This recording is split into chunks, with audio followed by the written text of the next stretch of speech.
नमस्कार दोस्तों, मेरे चैनल शिव भक्ति केपी में आपका स्वागत है। दुखों में ऐसे कौन से 4 दुख हैं जिनसे हर मनुष्य को बचना चाहिए और उसके क्या उपाय हैं?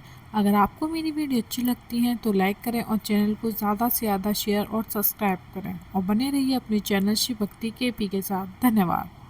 करनी चाहिए ये हमें बताया गया है, बड़े ध्यानपूर्वक सुने। इसमें समस्त देखो, व्यक्ति कई प्रकार के दुखों से दुखी है और प्रमुखतः 4 हैं। 4 दुख सबसे बड़े दुख हैं और शिव पूजन करने के बाद ये चारों दुख सहज में ही समाप्त हो जाते हैं। बताएं, वो 4 दुख हैं। सबसे पहला दुख है दरिद्रता। जब घर में दरिद्रता आ जाती है, जब घर में रोटी भी नहीं होती खाने को, तो अच्छे से अच्छा आदमी टूट जाता है और फिर कोई धर्म भरम सूझता नहीं है। फिर तो लगता है पहले पेट भरो।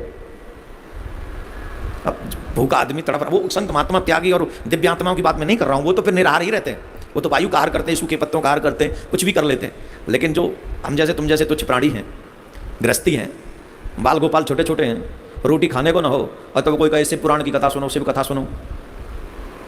एक तरफ नौकरी मिल रही है 10,000 रुपये महीने की, तो वो टाइम है जॉब करने का और एक वही टाइम है शिव कथा सुनने का। अब बताओ क्या करोगे? पंडित जी तुम्हें तो बाद में भी सुन लेंगे, पहले 10,000 कलेक्ट करने दो। क्यों? क्योंकि बच्चों का पेट भरना है। तो दरिद्रता अच्छे से अच्छे धर्मात्मा का मन बदल सकती है। तो सबसे बड़ा दुख है दरिद्रता। और दूसरा, दरिद्रता सबसे बड़ा दुख है। और दूसरा, शरीर में रोग लग जाए। कोई शरीर में रोग लग जाए तो शरीर में जब रोग लग जाता है तब भी कोई धर्म वर्म अच्छा नहीं लगता है, भजन भी मन नहीं करता। भजन कहाँ मन कर, भजन होता ही नहीं। संत महात्मा और उन पहुंचे हुए लोगों की बात मैं नहीं कर रहा हूं। लेकिन सर में दर्द भी हो तो माला हाथ में नहीं आती है। फिर बुखार भी हो जाए थोड़ा सा, बुखार का तो नाम ही मतलब आजकल नाश जाए बुखार को, यानी ऐसी दुनिया बना दे। बुखार मीन्स कोरोना, तो बुखार का नाम ही मतलब। थोड़ा सा भी इधर उधर, थोड़ा मन पैरों में दर्द हो जाए, शरीर में दर्द हो जाए, कुछ हो जाए, तो भजन में मन सबसे पहले वहीं से छूटेगा। बोले चलो कल करेंगे, आज तबीयत ठीक नहीं है, कल कर लेंगे। और यह बात की गारंटी है, ये समझे बैठा कि मैं कल तक जिंदा रहूंगा। ये सोचे बैठा मैं कल से पहले मरने वाला नहीं हूं, मैं कल तक तो जिंदा रहने ही वाला हूं। क्या पता सर का दर्द ही ले जाए। बोले ऐसे कैसे सर का दर्द कोई ले जाता है? ले जाता है। जिनको सर का दर्द भी नहीं हुआ वो भी सोते सोते रह गए। ले जाने वाले को तो पता नहीं कैसे ले जाए।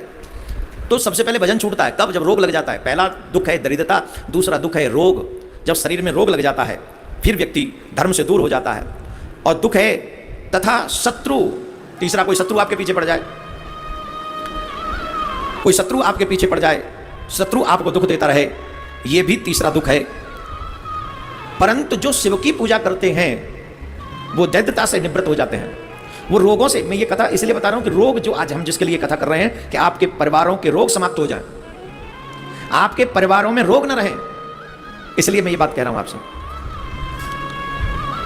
दरिद्रता समाप्त हो जाती है शिव पूजन से, निरोगी काया प्राप्त हो जाती है शिव पूजन से, शिव की पूजा से, और शत्रुओं पर विजय प्राप्त कर लेता है व्यक्ति शिव पूजन से, शिव भक्ति से। जो मनुष्य भगवान शिव का पूजन नहीं करता वह भगवान शिव की पूजा होते ही सारे जो नहीं करता वो इन दुखों में पड़ जाता है। और जो भगवान शिव की पूजा करना प्रारंभ कर देता है उसके ये सारे दुख उसी समय समाप्त हो जाते हैं, विलीन हो जाते हैं। तत्पश्चात समस्त सुखों को प्राप्त हो जाता है और समय आने पर उपासक की मुक्ति हो जाती है। ध्यान देने योग्य बात है। अब ये बात फिर मैं कह दूं, जो बात मैं शिव जी के लिए कह रहा हूं वही तुम्हारे इष्ट देव पे भी लागू है। चाहे तुम्हारे इष्ट राम हो, चाहे देवी हो, चाहे शिव जी हो, चाहे जो भी हो। क्योंकि शिव कथा कर रहा हूं इसलिए शिव जी की बात यहां चल रही है। यही कथा आपके इष्ट देव पर भी लागू होती है। अगर निष्ठा के साथ आप अपने इष्ट की आराधना करना प्रारंभ कर देते हैं तो समय आने पर उसी एक मंत्र से आपकी मुक्ति हो जाती है। बोलो राधे राधे। ब्राह्मण, क्षत्रिय, वैश्य इत्यादि लोगों को संपूर्ण कामनाओं की सिद्धि के लिए भगवान शिव का क्रम से विधि अनुसार भगवान शंकर का पूजा करना चाहिए। प्रातःकाल ब्रह्म मुहूर्त में उठकर गुरु तथा शिव का स्मरण करके चिंतन एवं भगवान विष्णु का ध्यान करे, फिर मेरे देवताओं का भी स्मरण करे, जो भी इत्यादि देवताएं वो क्रम बता रहे हैं, और फिर शिव जी का स्तोत्र पाठ पूजा करके शंकर जी की विधि पूर्वक नाम ले। उसके बाद सैया से उठकर निवास स्थान से, देखिए मैंने कहा था एक एक चीज का वर्णन है। मुझे नहीं पता क्योंकि मैं वास्तुशास्त्र के विषय में ज्यादा जानता नहीं हूं। टॉयलेट वगैरह भी, क्योंकि पूर्व काल में जंगल में जाया करते थे सब लोग, घर में तो टॉयलेट होता नहीं था। तो यहां इसमें लिखा हुआ है कि निवास स्थान से दक्षिण दिशा में जाकर मल का त्याग करना चाहिए, दक्षिण दिशा में, और किसी दिशा में नहीं। तो वास्तुशास्त्र को जानने वाले लोग भी आपके घर के, आपके बेडरूम की शायद दक्षिण दिशा में ही वो टॉयलेट वगैरह बनाते हैं। नहीं बनाते हैं तो वो जाने, मेरा काम ये नहीं है। और वर्ण व्यवस्था के अनुसार किस तरह से मल के द्वार को साफ करना चाहिए पुराण में वर्णन। ब्राह्मण को 5 बार, क्षत्रिय को 4 बार, वैश्य को 3 बार और शूद्र को 2 बार।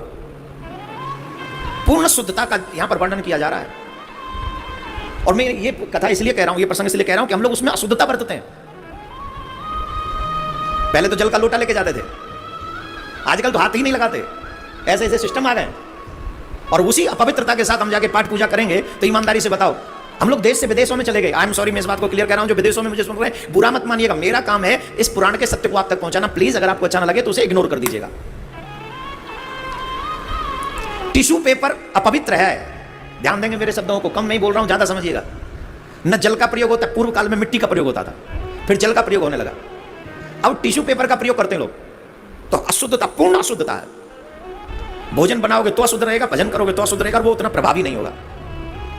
अब विदेशों में हम जाते हैं तो कई बार हमें भी ये सब फेस करना पड़ता है, पर हम ठहरे इंडियन, हम अपना माइंड लगाए बिना मानते नहीं। तो कोई कहता है हाँ महाराज, मैंने कहा हमको एक पानी की बोतल चाहिए जल पीने के लिए, हम ठहरे वैसे आदमी, हम लोग इंडियन अपना जुगाड़ हर जगह करते हैं। इवन फ्लाइट में भी सिस्टम नहीं है जल का, तो भी हम कहते हैं भैया एक पानी की बोतल दे दो, प्रयोग करना ही। वैसे तो कहते हैं कि आपत्ति काले मर्यादा नास्ती, पर मर्यादा वहां नास्ती जहां विपत्ति हो, और जहां तुम अरेंजमेंट कर सकते हो वहां तुमको करना चाहिए। और जो विदेशों में अपने घर बना के रहते हैं वो अरेंजमेंट कर सकते हो, और किया है कई लोगों ने, क्योंकि हम जब जाते हैं तो कई जगहों पे हमको व्यवस्थाएं मिलती हैं, तो हम समझ जाते हैं कि अपने संस्कारों को इन्होंने जिंदा रखा है, और रखना भी चाहिए। जिस घर में ठाकुर जी की पूजा है, जिस घर में ठाकुर जी की छवि है, उस घर में निश्चित तौर पर इस बात का शुद्धता का ध्यान रखना चाहिए।